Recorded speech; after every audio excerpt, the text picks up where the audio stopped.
Hi, everyone. This is Marilyn Bradford, and I would like to welcome you to my Left Turn podcast. What is your left turn? Writing a blog, parenting in a different way, letting go of the old because you are aware of something greater. Left turns are choices we can all make. It's about a willingness to step into the unknown in any area of your life, to trust yourself, to risk creating or trying something new. It's about letting your true uniqueness shine. The greatest people who have lived, artists, statesmen, writers, explorers, musicians, have all been people willing to turn left. What capacities do you have that you have not acknowledged? What would your life and the world be like if you were willing to turn left? Well, welcome everybody to this edition of the Left Turn podcast. I'm very excited today to have Diva Diaz. You can see from the background, she's in this absolutely beautiful room. She is mistress of the Castle, is it Castle Borgone? Yes. Yes. And I'm sure she runs it with grace and elegance, and I can't wait to go and stay there. I'm really excited about that. She has been doing amazing things in her life. She created a fashion line called Pacha Blue, which is alpaca, beautiful. I have three beautiful alpaca clothing that's made in Peru, up in the mountains. She's an access consciousness certified facilitator. She used to work a lot with access. Now, because the castle is so demanding of her, there's so much to be and do with it. She's doing that more and more. But she is a left turn lady of elegance. And I'm just delighted to have you. Thank you for coming, Diva. Thank you so much for having me. I'm excited to have this chat. So if you were just considering your life, looking back a little bit, what are some of the larger left turns that you've made and how have they changed your life? I would say one of the largest left turns that I made was to leave the corporate world where I used to work in business intelligence and choose to become a full-time access consciousness facilitator. That was a left turn that was not approved of by anybody. Maybe one or two people in access. Yes, yeah. But not everybody else. Oh, I'm sure. So what motivated that? What was going on for you? Yeah, I'd been in the corporate world for a while. I loved my job, really enjoyed it. I was very good at it. I'd had a lot of success. I was a director at a very young age. I traveled the world. I mean, it was great. And the job itself was very interesting and motivating to me. But I just wasn't happy. I was stressed. And the way that I had to work it didn't really allow for my natural abilities or my natural way of doing things, which is a bit all over the place, a bit creative, a bit neurodiverse, and it was a very structured environment, which just required constant putting myself into a box and constant effort to prove that I was doing rather than being able to work at the speed that I can with less effort. And so after a while, I was just tired. And, I was working and meeting with like incredible people, like heads of state, people who were running huge companies, like the CEOs of some of the most prominent blue chip companies in the world. And I'd see these people and I'd see them both in their offices, and then we'd sometimes go out for events or meet outside of the workplace.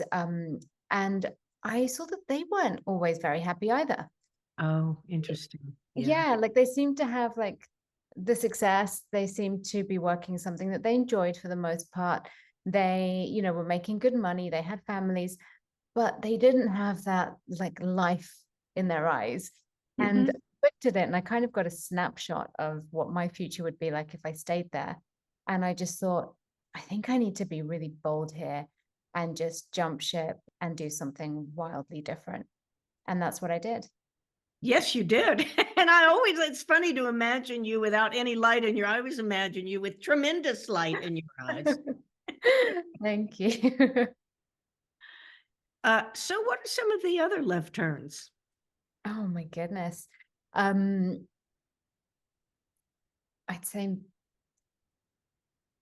have to say in a very kind of, this might sound a little bit cheesy, but in a very cheesy way, mostly everyday choices, to be quite honest. Yes. Because there are so many things that, I think we take for granted in the way that we choose things so much from autopilot, whether it be work or relationships or how you, I don't know, interact with your family in the world. And for me, I really love business. I really enjoy the work that I do. And so every day there are choices that I'm faced with that I could make that would be normal or would be, an automatic pilot, or would be, let's do this in this way because it's going to give us a certain result. And the left turn for me is always including that option, but also adding in there, okay, but what if something else was possible here? And what else haven't we considered? And even if everyone's going to judge me and hate me for this, is this actually working the way that we're doing it? Do we want to do it a different way? Yeah. And so to me, it's like living that every day, being willing to have, what you so elegantly call the left turn, but have that actually be part of your daily choices. Like living the left turn. Yeah. I like that. Yeah. It's not separate out like something else. Living the left turn. Wow. Yeah. You talked about other possibilities, even if everybody hates you. Have you ever been concerned for what other people thought of you, or the judgment or the projections or anything? I know I had to work through that from my childhood. Yeah, I'd say more than concerned, surprised a lot of the time. Huh. That's interesting. Yeah, mostly because I think with those kind of left turn choices that are a bit different than the norm, to me, it was, for the most part, I hope, out of a sense of curiosity. And so if it was met with judgment or projections or just disapproval or, the kind of like whispers behind your back or whatever, that always seemed to surprise me, which is perhaps silly, but I think in the moment when or for me at least, and Yeah. I'm not sure what it's been like for you, Marilyn, but in those moments where you're faced with choices and you're really looking at, okay, what's this going to create for the future?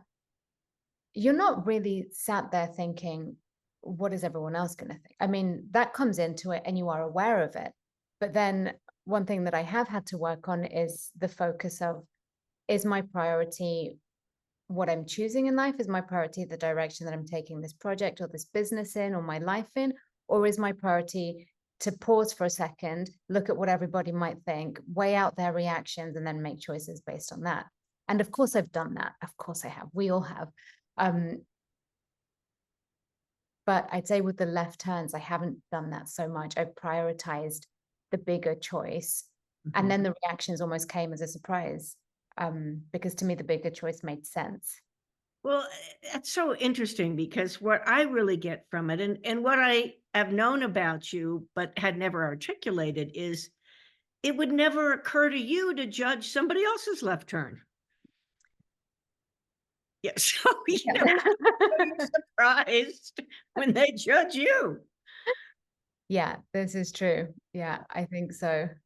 That's really very lovely. That's a very quality. Thank you. That's very kind of you to say. And it can be sometimes a bit of a naive place to function from, which I had, recognizing that there are ways that you can make a left turn, and also make it easier on yourself by asking yourself the questions like, what is required here in this conversation? What can people hear? How can I phrase this in a way that perhaps doesn't sound too harsh? Because I mean, I am somebody who is neurodiverse. I was diagnosed with autism as an adult, so I don't have the filters that a lot of people do have. I've learned to work with that and create, a softer communication, if you like, over time. But for me, it's usually easier to just be direct. Yes. So, a way that it has been easier for others to, I guess, accept or, see what I'm looking at in the different choices is by softening it and by asking what is required here. You write the email and then you write the 2 lines ahead of it. Exactly. There may be people in the audience who don't know what neurodiverse means. If you could just say a little bit about that? Yeah, absolutely. It's people who neurologically are different. So a lot of the times they are officially diagnosed, and a lot of the times they're also not, because it doesn't show up as such intense symptoms, or it doesn't really create like a huge hindrance in their day-to-day living, but it can be diagnosable as anything from ADHD to autism, OCD. But it can also be having slight elements of that allow you to receive information in a different way than others, also give information in a different way, the way that you communicate, perhaps think in a different way as well. And so all of these things that go on internally for us that we so often don't talk about, I'm not sitting here going, Marilyn, how are you receiving the information that I'm giving you? Like, so we take it for granted, and we think that we think the same way, and we don't. And so this is recognition of that, so that you can, instead of thinking that there's something wrong with you, you can actually use that to your advantage. Yes, because this reality makes it wrong. But you and many others I know, clearly you use it to your advantage. It's an asset. It's amazing. Thank you. Yes. And I'd say that was another big left turn. I mean, as an access facilitator, I facilitate X-Men classes, Access X-Men, which is all about neurodiversity. And that was a huge left turn to take, going from a very structured corporate world where image is everything and appearing to be successful and intelligent is everything, and suddenly saying, I'm putting my hands up, actually, I'm different. And I'm going to explore this. And not only that, I'm going to put it out into the world. So if anybody else out there feels the same, hey, do you want to check this out? Because this is amazing. It might give you some great information. Yes. Yes. The X-Men stuff is absolutely phenomenal. Absolutely. And I usually put this at the end, but how can people reach you? Like if they're interested in your X-Men classes or anything else, how would they reach you, Diva? My website, divadiaz.com. Oh, that's easy. Yeah. Awesome. Awesome. So maybe I'm perceiving the future. I'm not sure, but there are a lot of people who are like, you run a castle? Really? Yeah. Would you be willing to talk a little bit more about that as a business or however it strikes you? Yeah, absolutely.